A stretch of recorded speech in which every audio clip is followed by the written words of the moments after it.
what was supposed to be flexed for sex appeal is now flexed for fun? Let's discuss Crossover Thursday.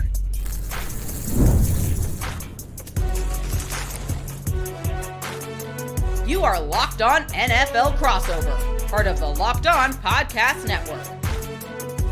Your team every day. For Thursday, week 17, if you haven't appreciated football so far, that's on you. Alex Clancy, Travis Rogers. Alex Clancy, Locked On Cardinals, Travis Rogers, Locked On Rams. In what's set to be a letdown for half of the people watching this, with the Cardinals out of contention and the Rams just skyrocketing up the charts on the NFC West. It's going to be a fun matchup. It always is with these two teams, and always happy to have my buddy Travis to talk to. Thanks for making Crossover Thursday your first listen, free wherever you get your podcast and on YouTube, part of the Locked On Podcast Network, your team every day. Today's episode of Crossover Thursday is brought to you by Prize Picks. Download the app. Use code LOCKEDONNFL to win $50 instantly when you play $5. Travis, a lot has happened since week 2. A lot has happened since the Rams decided to start playing football in like week 8, and the Cardinals decided to stop playing football like week 12. And it's such a fascinating year for both teams because you could see it as flipped. Maybe the Cardinals, start hot or start slow and the Rams start hot, but we still get to the same place. And, Puka Nacua getting hurt in week 1, being out, Cooper Kupp getting hurt. And then, the Cardinals predominantly being healthy, but not really having a North Star still. Mm-hmm. It's been kind of Travis mockery of a season for both teams. One is on the rise, and one is now removed from playoff contention. Before we get to the Cardinals' biggest story and things like that, selfishly, because this is the Cardinals segment, yes, I want you to tell me what you think is wrong with the Cardinals, or if they're just not a complete roster and this is 2025, for the ramp up. Yeah, it's funny, Alex, because I think what you said a second ago is exactly right. This is a team without a North Star. This is a team that doesn't have a thing that they can hang their hat on, right? It doesn't have to be, the same thing as everybody else. It doesn't have to be the quarterback. It doesn't have to be an edge guy that blows up the quarterback. It doesn't have to be a dynamic playmaker and wide receiver or a super elite head coach, but it has to be something. And they don't have any of it, right? They have some guys that are good, but I don't know if there's anybody that's great. And I think that's the secret to this league is you need to be great at least one thing. If you're great at 2 things, then you got a really, really good team. You got a chance to go do some special things, but you got to be really good at least one thing. And when I look at the Cardinals, they're not really good at anything. Is their coach okay? Yeah, he's okay. Is Kyler Murray a special guy? No, not really. He's fun. He's fun to watch from a distance. I wouldn't want him as a quarterback of the team that I root for. He's fun to watch, but he doesn't scare me when you go to play against him. He's not one of those guys that, hey, don't let him have the ball last. He's going to break your heart. He's not one of those guys. They don't have something on defense that's like, hey, no, whatever happens, make sure that guy has a couple of guys on him at all time. There's no Myles Garrett or TJ Watt or Aaron Donald or any of those guys that you're just terrified of blowing up your entire game plan. They're just entirely mediocre, kind of across the board. There's some guys that are good players, but in the NFL, you got to be really good at least one thing, and I don't think that they are. They're not terrible, but they're not great at anything. Yeah, and I would say Budda Baker's the guy on defense that we schemed against, but the thing is that they don't have a pass rush. So without a pass rush, it doesn't matter how good your secondary is. If you don't have a pass rush, it doesn't matter how bad your secondary is if you do have a pass rush. I mean, Look at the Rams with Aaron Donald. Aaron Donald's, an all-world generational guy, but with him, he covered up a lot of holes in the secondary because he was getting pressure on the quarterback in less than 2 seconds. But the Cardinals not having a pass rush and having a very young cornerback room specifically has been at times like a social psychology experiment on steroids where it's like, how are these guys doing this? They're playing very well. Garrett Williams is one of the top graded corners in the league, second year out of Syracuse. Max Melton's played fine his rookie year. And then you have Budda Baker being able to just play his role, not having to cover for a lack of talent in the TB room, but still, I think most of what you're saying is accurate. I almost wish the Cardinals just won 4 games this year like they were supposed to. It would have really, because that's the struggle here. And we'll get to the Rams too, because it's interesting. Their roster isn't very good. No. Okay. And the fact that what they're doing is kind of, and we'll talk about coaching, I promise. I kind of wish the Cardinals would have just won 4 games because been like, okay, it's 2025. It is. That's what the plan was. This roster was in shambles at the end of 2022 when Steve Keim left. For Rams fans, this is one of my favorite things I ever said. If you want some context on what Monty Osborne had to clean up, you have one of those friends growing up that would come over, play with your toys, and then leave without helping you clean up. That's what Steve Keim did to this roster. And that's what he did to this organization. It was in shambles. He goes, I'm out of here, or for whatever reason. And that's what Monty Osborne has had to do. Now, a lot of Cardinals fans are not good with that because they went 6-4, because they had a 4-game winning streak, but because they look like, a sneaky team to potentially win the NFC West in the middle of the year, regardless of who's on the roster. And then the pumpkin happens.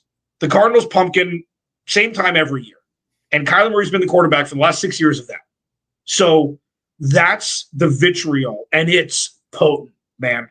Like, it is like, get rid of Kyler Murray. And my problem with that is, how many Aiden O'Connells are out there that you are overlooking before you realize that good sometimes is good enough in this league? And there are very few elite quarterbacks in this league, Travis. That's what I struggle with. I agree with you. And this is why, the conversation that you and your everydayers are going through right now, talking about, good is sometimes good enough. There aren't a million elite quarterbacks in this league. I'm with you. And this might be the conversation that the Rams are having a year from now. Everybody is gearing up for the possibility that this is Matt Stafford's last year in LA, last year with the Rams. And, there's not another Matthew Stafford that's just going to walk in and take his spot. Look, the Rams, like I was saying a second ago, and I know we'll get to them in a little more detail, but they're really good at 2 things.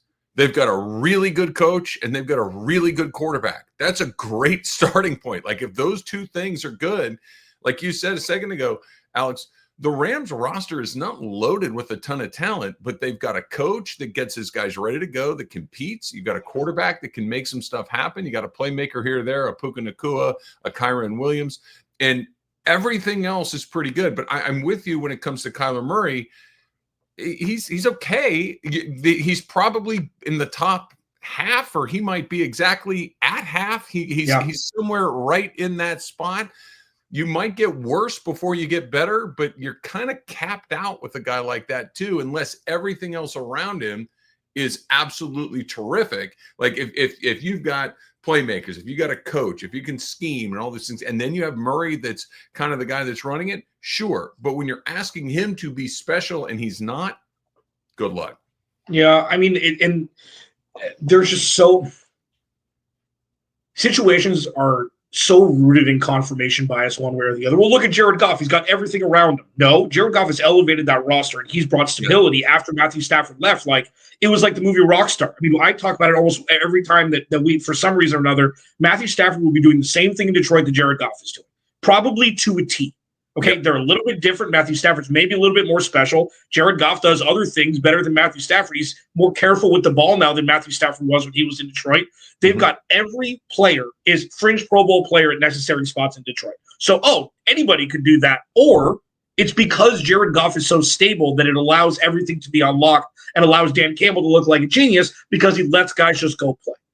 And that's something with Jonathan Gannon. It's like, Jonathan Gannon, the first part that you said, and we're going to talk about coaching to start in the next segment, but what you said first part about Sean McVay is Jonathan Gannon does have these guys prepared. He does have these guys ready to play. The issue is situational football that he's never come into contact with as a head coach. There's been 10, 12 times this year. He's never experienced when to call this timeout, when to go for it on 4th down or 3rd down. And I know it's like, well, you get paid the big bucks to do that, but it's like, these people are human beings, and it's really showing his human side this year, which is something that's really, flummoxing some people and having them back off a little bit to Jonathan Gannon's a guy for the future. So, I'm fascinated to talk about the Rams, and obviously the Cardinals are out of contention. We'll talk about past the victory in the 3rd segment. Yeah. This is going to be a fun game because it's the Rams and the Cardinals. It's at SoFi where the Cardinals have played pretty well after Cliff Kingsbury has been removed. So, we'll talk about – I want to talk about Sean Payton. I want to ask how Puka Nacua is always open. The Cardinals have had struggles with wide receiver ones getting open this year. Maybe I can get your thoughts on that. Travis Rogers, Locked on Rams. Alex Clancy, Locked on Cardinals. Oh, hope you guys had a happy Merry Christmas yesterday. We're recording this on Tuesday. Sorry, spoiler alert. We'll discuss that next. Locked On Crossover Thursday. This episode of Crossover Thursday is brought to you by our friends at Rocket Money. Did Rocket Money help you find any subscriptions you forgot about or that you were paying for twice? That definitely happened to me. I had a few subscriptions I didn't even realize I was still paying for, and Rocket Money made it so easy to track them all down. It's like having a personal assistant for all your finances, man. Rocket Money is a personal finance app that helps you find and cancel your unwanted subscriptions, monitor your spending, and helps lower your bills so you can grow savings. It brings everything together in one place, whether it's subscriptions, your spending habits, or even the goals you want to hit this year. Rocket Money has over 5 million users and saved a total of $500 million in canceled subscriptions, saving members up to $740 a year when using all the app's premium features. Cancel your unwanted subscriptions and reach your financial goals faster with Rocket Money. Go to rocketmoney.com/lockedon today. That's rocketmoney.com/lockedon. rocketmoney.com/lockedon.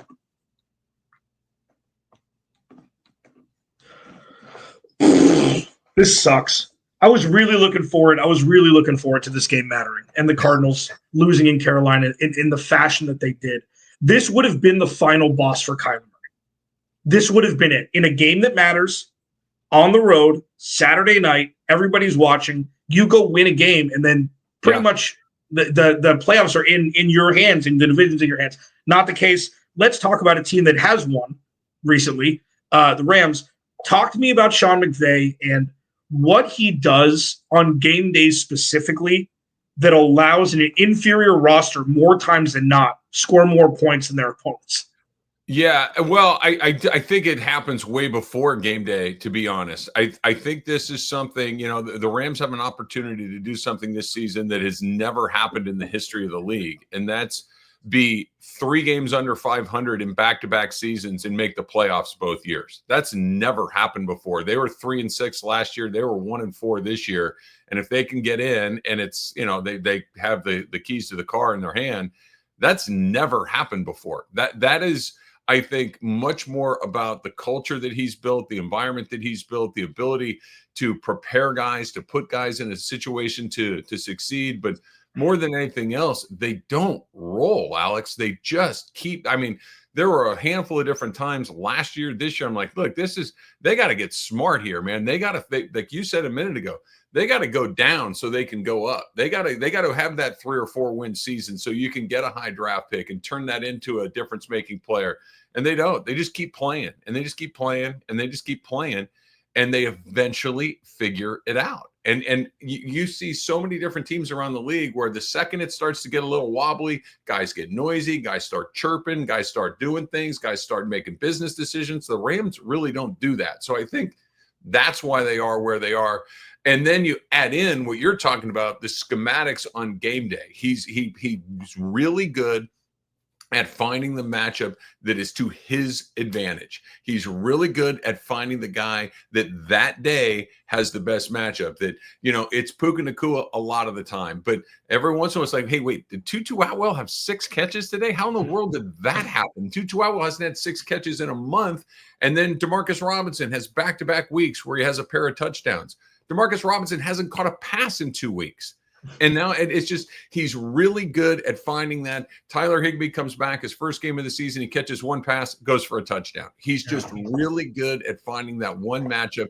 And then it just kind of goes back to football 101, which is they've had the same 5 guys up front for the last 5 weeks. That makes a huge difference. Through the first 12 weeks of the season, they were cycling guys through left and right. Guys were hurt. Guys are coming off IR, going on IR.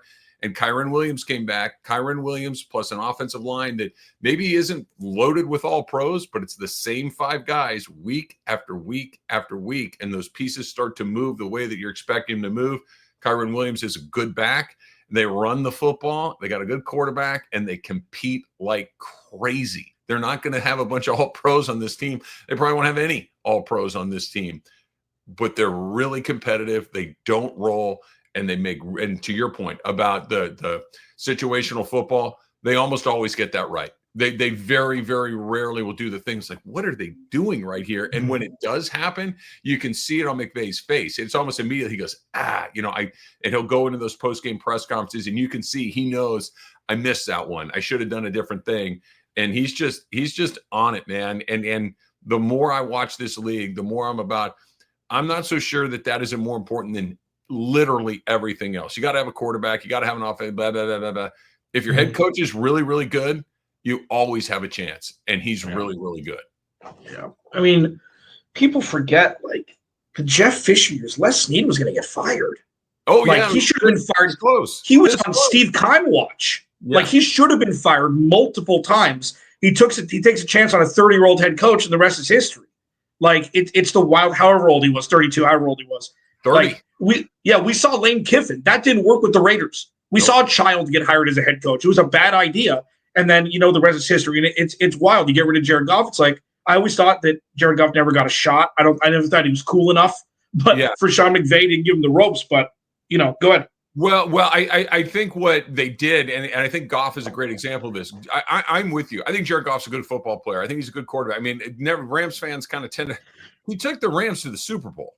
Yep. Okay? He was a Super Bowl caliber quarterback. Now he played poorly in the Super Bowl, but that's not an uncommon occurrence. But he's a good player. But I'll give Les Snead and Sean McVay credit for this. They realized that maybe they needed a little bit more there, and they took a big swing, 2 first-round draft picks. They just gave Jared Goff $100 million, and then they turned around and they shipped him out a season later. But they did get a little better. Matthew Stafford is better than Jared Goff. Mm-hmm. He was able to kind of make those. He's able to do that. Things like, look, man, we just got to figure it out on the fly. Stafford's one of the handful, maybe 8 or 10 guys in the league that can kind of do that on the run. And he did. They won the Super Bowl, and it worked. And I will give them credit till as long as I can, because they don't. I'll use this as an example too. This goes back to the Goff thing. They gave Jonah Jackson a bunch of money this offseason. He was their big free agent acquisition out of Detroit. They benched him, Alex. He hasn't played in the last few weeks because he wasn't good enough. And so many teams make these decisions based on, hey, we're paying this guy. He's got to play. The Rams don't do that. Who are my best 5 guys? Okay, Jackson ain't one of them. Sit down. We'll use you later, but we're going to go with these 5 guys. They make good decisions, not just financial decisions. Yeah. Now talk to me about this, because I was in the camp, and it's easy to do this revisionist history, bring this up. I'm doing it very lightly. He's a rookie. He's going to get better. The scheme may not be best for him. I was in the camp of trading back from number 4, getting as much as you can, kicking the can down the road, getting an extra first rounder in 2025. Cardinals draft Marvin Harrison Jr., a guy they could have taken. 2 guys they could have taken are both on the Los Angeles Rams, and they're both teammates from college in Jared Verse and Braden Fisk, both of whom Jared Verse showed first, and then Braden Fisk has really come on of late. Correct me if I'm wrong, but I think that's about right. He's getting more reps and playing more down the stretch. Byron Young, obviously, that's just such a Rams thing to do. Talk to me about the young guys up front as part of the new front 7 and what the impact they've made this year so far. Well, I'll tell you, I think the best way to say it is Aaron Donald retired this year, and I don't want to say you haven't missed him because it's Aaron Donald, but you've been able to live life without him. And I think that's what it is. That would you rather have Aaron Donald? Of course you would. He's Aaron Donald. He might be the greatest player at that position in the history of the league. Yeah. But like you just said, Jared Verse is going to be an all-pro. Maybe not this year, but he's going to be. He's a special, special guy. He's a difference maker.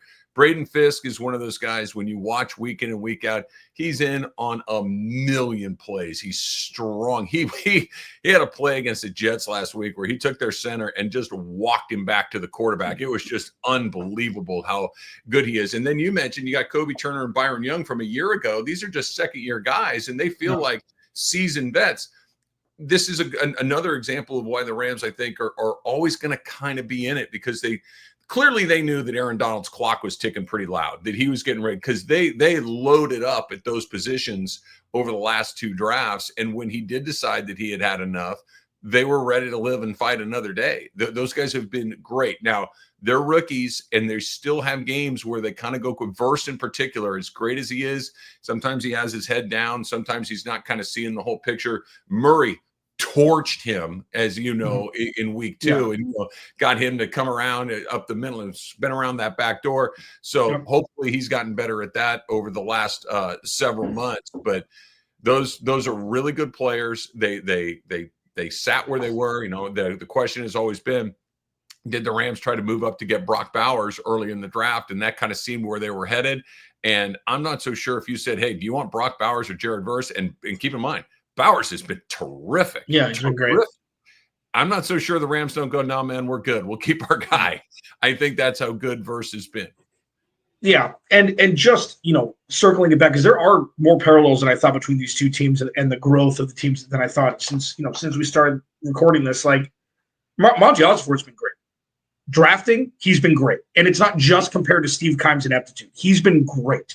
By and large, he's made the right choices with the right players, and the right players have produced well enough to warrant where they were drafted. Now, Perry Johnson Jr. has regressed a little bit this year, but the way Sean McVay and Les Snead are drafting, the Cardinals are on that path also. And remember, Sean McVay wasn't the best coach in the NFL right away. Okay. No. He had growing pains like everybody else. So with Jonathan Gannon, just give it a little time. Okay. He's done. If a coach isn't the reason why you lose more than the reason why you win, you're on the good side. And I think Jonathan Gannon has been that. And Sean McVay now is kind of on autopilot because he's a maniac, but he's got great scouting background. He played the game. So did Jonathan Gannon. So there are similarities. I'm not saying Jonathan Gannon is going to be Sean McVay or anywhere close. I am saying that the GM head coach tandem in Arizona mirrors the beginning part of Sean McVay and Les Snead. You just have to see it come to fruition. One of the things that they've been really good at too is, that Jared Verse was their first round draft pick since Jared Goff. They went down, they went from 2016 to 2024 without a first round pick, and they nailed it. So they finally picked in the first round, and they got a first round talent who's playing like a first round talent. Yeah. But what they've been able to do too is they've been able to find starters in other places in the draft that other people. I mean, their starting center was a 7th round rookie. Bo Limmer was drafted in the 7th round. Maybe a guy that makes the team, maybe he doesn't. He's starting at center, like we were talking about a second ago, because they decided that they were going to bench their big free agent acquisition, Jonah Jackson. It's like, you know what? It's not working. Go with the kid. And that takes, that takes the ability to trust in your head coach. They've got Jalen McCullough is a defensive back, undrafted free agent. He's starting for you. You've got Cam Kitchens, who's a rookie in the 3rd round. He's starting for you. You've just got guys that are all over. It's not just hitting at the top. They're hitting just throughout the draft. Puka Nacua in the 5th round a year ago. They just don't miss late in the draft. And never mind guys that make the team. These are guys that are starting for a playoff team. That's a batting average that I think is really hard to replicate. Yeah, I don't want to talk about this anymore. Thank you. Travis Rogers, Locked on Rams. Alex Clancy, Locked on Cardinals. Pass to victory next. Locked on Crossover Thursday. This episode of Crossover Thursday is brought to you by our friends at FanDuel. The NFL playoffs are almost here, but it's not too late to get on regular season action with FanDuel, America's #1 sportsbook, because right now, new customers can finish the season strong with $250 in bonus bets if your first $5 bet wins. That's bananas, man. Not only can you bet on who will win the game, but FanDuel also has bets for which player will score a touchdown, how many points each team will score, and so much more. Just visit FanDuel.com to join today. That's FanDuel.com for your chance at $250 in bonus bets if you win your first $5 bet. Make every moment more with FanDuel, an official sportsbook partner of the NFL. Alex Clancy, Locked on Cardinals. Travis Rogers, Locked on Rams. Damn it. I wanted this game to matter for the Cardinals so badly. So badly. Because the Cardinals have had opportunities a couple times this year. They've come back. They've come from behind thrice on game-winning kicks early in the year. And then they've excremented the bed after their bye week on every game that was important, 2 against Seattle. And then in Carolina was with an inexcusable loss in Week 16. Irrespective of that, paths to victory for the Cardinals. It's rinse and repeat like it was in Week 2. 1, instead of saying stop Cooper Kupp, this has got to be a bracket Puka Nacua and make the old man beat you. I mean, and Cooper Kupp has really, ask my fantasy football team, regressed over the last handful of weeks. I'm not sure if he's still getting spied because is he more dangerous in a vacuum? I don't know what it is. You can talk a little bit more about that. But stopping Puka Nacua, keeping Kyron Williams in front of you, and finding a way to paper mache some sort of pass rush to get to the old man behind the line of scrimmage and make him potentially make a mistake, throw a sidearm pass that goes through a player's hands, gets intercepted, whatever it is. It's really simple with the Rams on paper, but everything gets blown up right when they put together a perfect game plan, which is what they do the majority of times. Yeah, I think you're right. Let's start with Kupp, Alex, that he's not the player that he was. He still will be the guy that when you kind of have to have a third down play, that he's the one that I think that Matthew Stafford goes to first and foremost. But the two playmakers on this team right now are Nakua and Williams. Kupp is the name. Kupp is the guy, like you said, on fantasy football owners are like, hey, what? Like he didn't have a single hit against San Francisco. He only had a couple against the Jets last week, but Puka is the guy that gets down the field a little bit. Part of the thing those guys do so well is they're both so physical. They put them in very tight splits. They'll put one or the other of them in the slot almost every time. They're really useful in the running game. And all of a sudden you've got Puka Nacua hammering on an end, and then he kind of splits back out on the other side. And that's where he gets those free releases. They've been, and like you said, Matthew Stafford will throw you one occasionally, because he's taken chances. He's not just going to throw you in because you confuse him. He's just really been around way too long. There's not too many things you're going to see, or he's going to see, that he doesn't know exactly what's going on. And as far as this goes, I think you're going to get a whole big dose of Kyren Williams again. They've been really leaning on him, and he's been terrific. Blake Corum has finally started to play a little bit too. They finally started giving him the ball. Those guys are mirror images of each other. They're both just bowling balls. I think you can get a lot of those guys on Saturday night. Yeah, and Tyler Higbee's going to score a touchdown. Death taxes, Tyler Higbee killing the Cardinals. I feel like that's the three things you can bank on. It's funny, like with Cooper Kupp, like I've had a crush on him forever. Like, because it's just, he makes it look easy. He was like Adam Thielen in Minnesota, where it's like he just finds his way into the end zone with the ball in his hands. Mm-hmm. And it's just something that, like, I say smart things once in a while, and this is going to be one of them. And it's going to be a metaphor. It's going to be simile, something. Metaphor, simile, something. I don't know. We'll see. I was terrible at the SATs. Puka Nacua is creamy peanut butter, and Cooper Kupp is chunky peanut butter. Like, Cooper Kupp is all elbows. Cooper Kupp is John Stockton.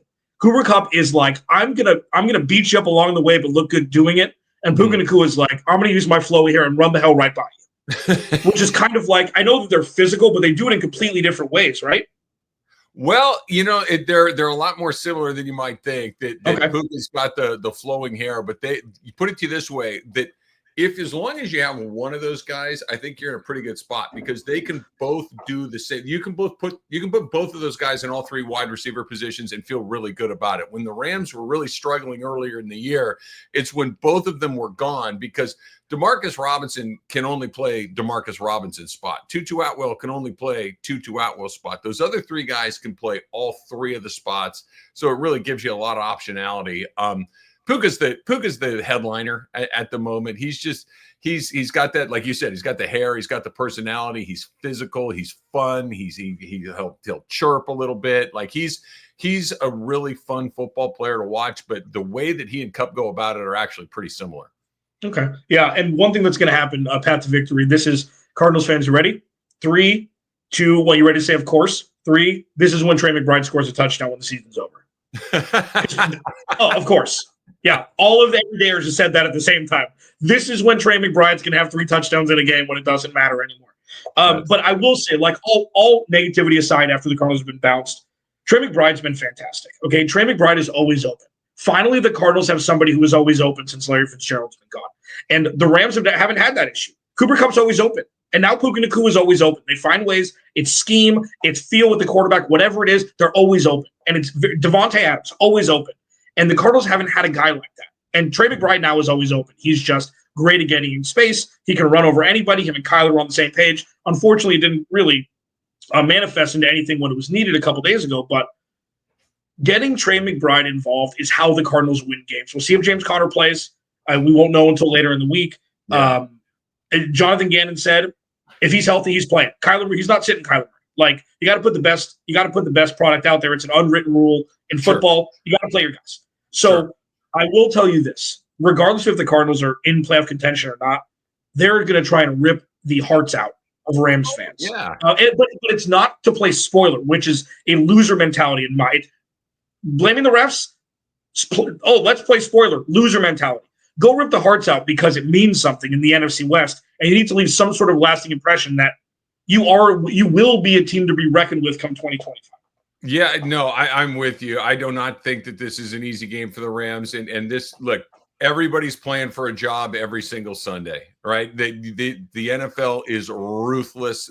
Everything shows on tape. And if you go out there and don't compete, people are going to see it. People are going to remember. And that next job may come back and not be available to you because we've seen it so many times where all of a sudden a guy, I'll use another example for the Rams. Cam Curl was playing for the Washington Commanders last year and was on a garbage team, but the Rams are talking about how they saw him late in the season really competing, and all of a sudden they're like, we'll take a guy like that. Now Cam Curl's starting safety for the LA Rams, and he's on a pretty good team. So guys that want to stick in this league, especially those guys that maybe aren't guaranteed starters, maybe looking for their next team, those guys are going to go out there and play like crazy because they're playing for their job. For sure. Yeah, it's going to be fun, man.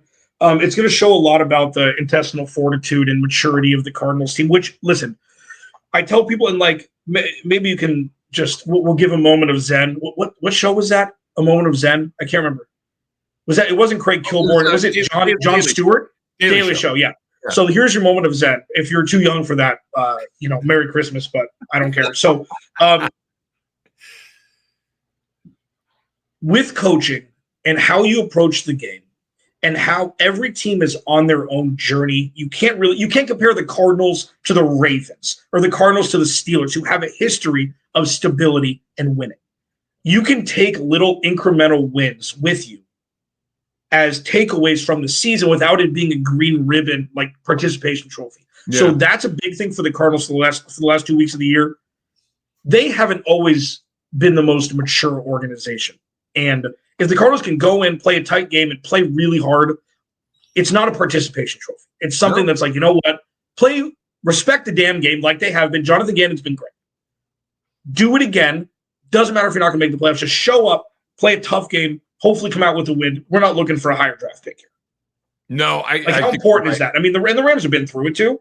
The Rams, the 2 seasons that Sean McVey has not made the playoffs, they competed. Even the year they were 5-12, right? The year after they won the Super Bowl, when everything that could go wrong went wrong. Stafford was gone, the O-line was gone, Aaron Donald was gone, Kupp was gone. Like the whole thing came unglued. They got Baker Mayfield at the end of that season, and they went 2-3 in their last 5 games. They weren't playing for anything, but Mayfield was playing for his career. McVey was coaching so he could show that, it's not just I got all these great players, but I actually know what I'm doing. And they showed up the last 5 weeks of the season. I think you're right. I think it's an incredible indicator of what sort of stability, what sort of culture you have. And, coaching and culture, it's cliched and it feels like it's an easy thing to say, but having watched Sean McVey for 8 years now, it's true, man. Like you get it, and it's not just that this guy goes here and this guy blocks that guy. That's important too, but it's what sort of culture is in that building, and you'll get an answer to what kind of culture is in that Arizona building, over the last 2 weeks. Because, like you said, the season, went in a direction last week that I don't think anybody's expecting. I certainly wasn't expecting it, but what happens next, I think is telling. At Travis Rogers on Twitter, Locked on Rams, Travis Rogers, Alex Clancy, Locked on Cardinals. Thank you for making Crossover Thursday your first listen free wherever you get your podcast and on YouTube. Hope you had a Merry Christmas. Tomorrow is Friday. I know people forget what day it is after Christmas and before New Year's. I'm here for you. I'm like the time lady, but for days. We'll talk to you on our respective podcasts tomorrow.